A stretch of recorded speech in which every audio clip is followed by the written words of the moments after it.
ନମସ୍କାର, ଜୟ ଜଗନ୍ନାଥ। ତ ଚାଲନ୍ତୁ ନିଜ ମୋବାଇଲ ମାଧ୍ୟମରେ ଏମିତି ଏଡିଟିଂ କରି ଶିଖିବା। ତ ଫାଷ୍ଟ ଆପଣ ଜେମିନି ଉପରେ କ୍ଲିକ୍ କରନ୍ତୁ। ଦେନ୍ ଦେଖନ୍ତୁ ତଳେ ଗୋଟେ ପ୍ଲସ୍ ଆଇକନ୍ ଅଛି, ପ୍ଲସ୍ ଆଇକନ୍କୁ କ୍ଲିକ୍ କରନ୍ତୁ। ସାଇଡ଼ରେ ଦେଖନ୍ତୁ ଗ୍ୟାଲେରୀ ଲେଖା ହେଇଛି, ଗ୍ୟାଲେରୀକୁ ଟଚ୍ କରନ୍ତୁ। ଦେନ୍ ଫଟୋ ସିଲେକ୍ଟ କରନ୍ତୁ। ଫଟୋ ସିଲେକ୍ଟ କଲା ପରେ ଅଟୋମେଟିକ୍ ସେଠି ଏମିତି କିଛି ଶୋ କରିବ।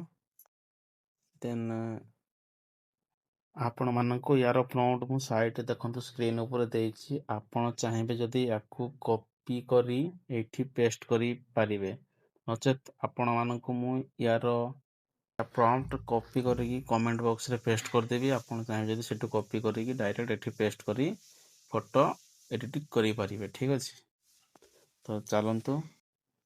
ଫାଇନାଲି ମୁଁ କପି କରି ପେଷ୍ଟ କରିଦେଇଛି। ଦେନ୍ ଦେଖନ୍ତୁ ପ୍ରୋସେସିଂ ଚାଲିଛି। ଦେନ୍ କିଛି ସମୟ ୱେଟ୍ କଲା ପରେ ଆପଣଙ୍କ ଫଟୋ ଏମିତି କିଛି ଷ୍ଟାଇଲରେ ରେଡ଼ି ହେଇଯିବ। ଠିକ୍ ଅଛି, ଆପଣମାନେ ଦେଖିପାରୁଥିବେ ଫଟୋଟି କେତେ ସୁନ୍ଦର ଭାବେ ରେଡ଼ି ହେଇଯାଇଛି।